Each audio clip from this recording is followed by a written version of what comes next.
This is a Photoshop tutorial incorporating several techniques.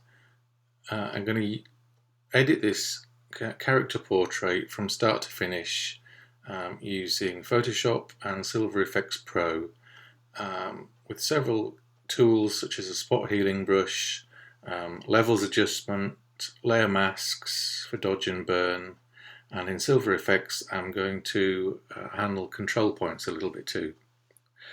So to start off, I'm going to use a spot healing brush to clean up the composition. Over here on the left hand side of the picture I have this orange object which I think is actually a dog toy that the guy who I met on the beach is carrying. It's very bright and it just distracts from the side of the picture, so I'm going to try and use the spot healing brush just to remove that. The problem I have found with using the spot healing brush close to something that you want to hang on to, like the man's sleeve, is that it can produce artifacts that you don't really want. So how I'm going to handle this is I'm going to get the lasso tool and just draw a selection out roughly which goes just next to his sleeve and round. So hopefully when I use the spot healing brush it stays within that selection and doesn't cause too much disruption to the jacket. Yeah, I think that's okay. Yeah, I'm going to just get rid of that white stone as well. That's a little bit distracting.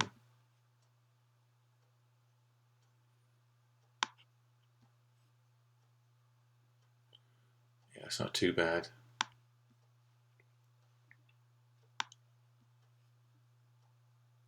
So I'm going to deselect the area now by Control or Command D for deselect. I'm also going to get rid of this big boulder which I don't really like. And there's just a slight little error on the side of the sleeve there. Try and get rid of that. No, that's not worked. It's not too bad. Okay, I'm going to get the lasso tool again and draw it out around this big stone on the beach, and then I'm going to do the same thing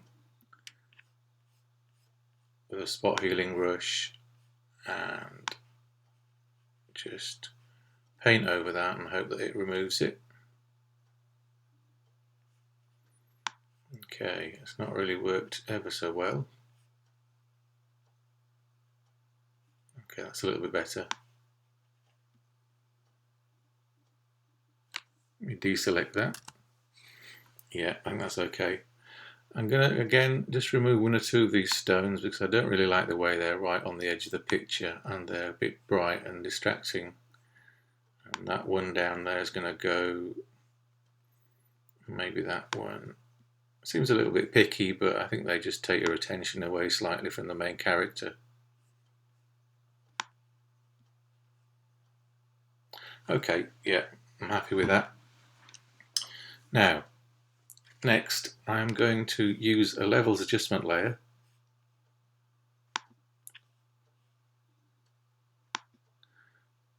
and I'm going to brighten the whole thing up.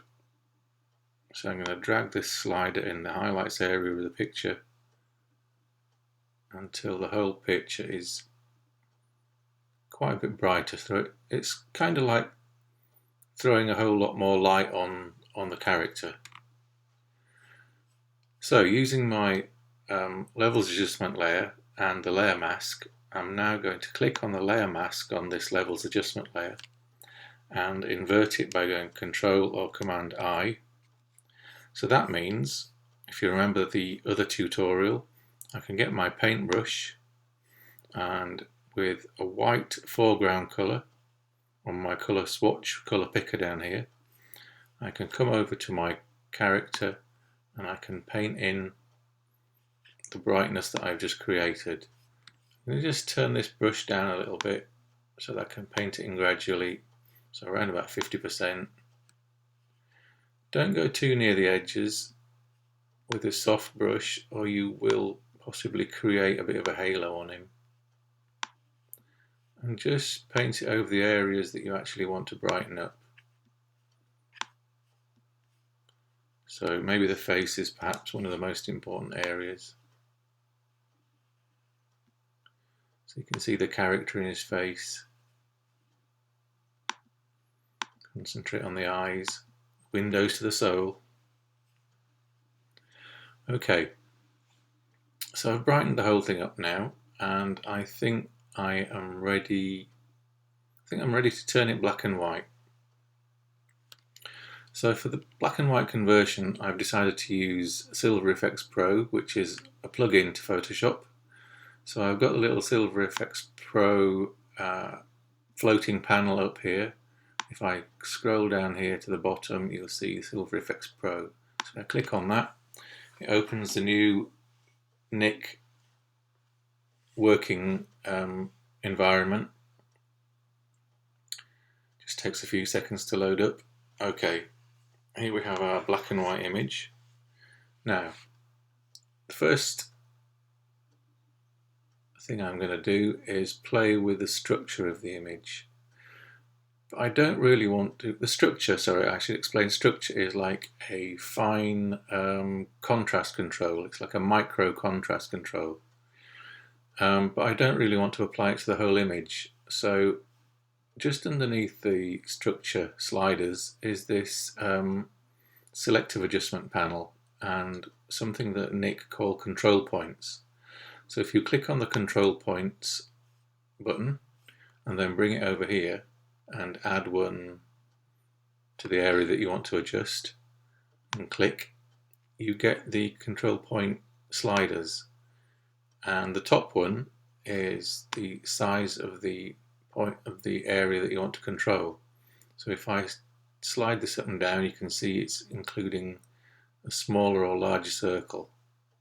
You can also move it around after you've decided where you want it. And it is quite a soft edge, so I'm going to make it a little bit smaller than the area I want to actually affect. And the controls you have are brightness, contrast, structure, amplify whites, amplify blacks, fine structure, and selective colorization. All I'm interested at the moment is structure on here to add some micro contrast. So I'm going to turn that up a bit, and you can see that the center of the face is becoming more contrasty. So I'm going to amplify it quite a bit, and then I can see how much I want that to affect by enlarging that area if I want. Yeah, I think that's okay. And I might just do another one down here. So if I click on the control points again, I can add another one on the body of the portrait and select the center, and then perhaps add a bit more structure onto the shirt area and the jacket area. You can see that's having an effect. Slide it up a bit, see what's happening, then turn it back down a little bit. Less is sometimes more. Okay, quite like that. The other thing I want to do here is to scroll down and play with the color sensitivity sliders. So although this is a black and white image, we still have access to the color channels within the original image. So we can amplify or reduce the effects that each of the color channels have on the picture. So I want to try and perhaps brighten up the blues in the picture, and his overalls and his shirt were originally blue. So if I turn up the cyans, you can see that his clothing is brightening up slightly, which adds a little bit of extra zing to the shot. I'm going to play with the blues as well, and that just adds a little bit of extra light in there. I'm not sure if the reds are going to do very much. Oh yes, actually, he's got stripes on his sleeves, and it affects the inside of the suit a little bit. So Yellows affect the background slightly with the sand. Greens aren't having much of an effect at all. There's not a lot of green in the picture, and there's very rarely very much violet in a picture. Okay, happy with that, I think. I'm going to carry on sliding down, and I'm going to go for the vignette option. At the moment it's off. I'm going to look at lens fall off 1, or fall off 2, or fall off 3. So I'm going to go for lens fall off 3, and then you can still adjust the amount with the amount slider just underneath. So I can darken it or brighten it from there. Perhaps it was a little bit heavy to start with, so I'm going to take it down to about there. And you can adjust the size of the effect, so you can go more rectangular or more circular.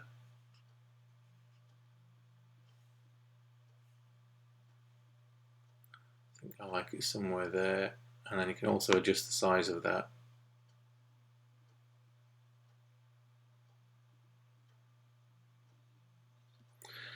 There's also a burn edges control, and I'm just going to play with the top one. So I'm going to go the top one there, and just add a little bit of extra strength and size to Burn in the Sky. And its transition and size, which alter the look of that. Again, this is totally a matter of taste. Some prefer more, some prefer less.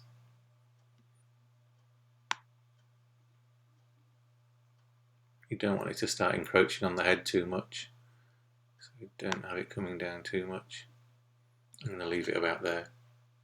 And the final thing I want to do here in Nick is add a tone. So I often like to use either the sort of greeny tinge split toner, or I quite like the coffee toners. I mean, the coffee tone looks quite nice with this shot. It gives it a kind of a slightly aging look. So if I click on that,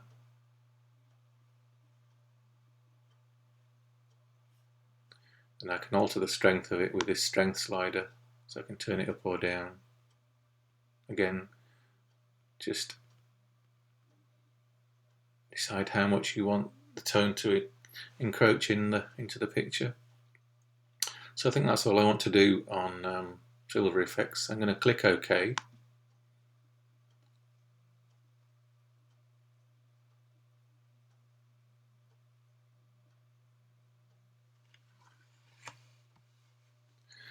Then all I'm going to do at the very end is take a look and see if I could alter the contrast some more.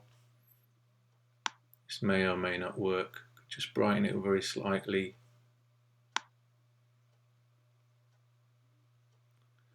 Just the overall tone of the picture with the level slider. Yeah, I'm going to leave it there. So to recap, I started off with this image in Photoshop. It was a TIFF image in Photoshop.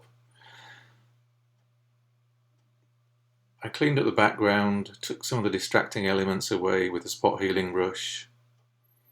I used the levels adjustment layer and used a layer mask to dodge and burn. I dodged some of the light areas on the figure using the adjustment layer and the layer mask.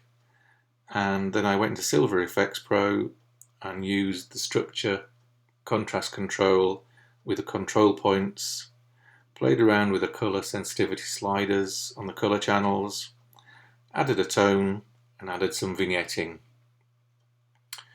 All those techniques can be used in any photograph, but this I just thought was an interesting and slightly different image to work on.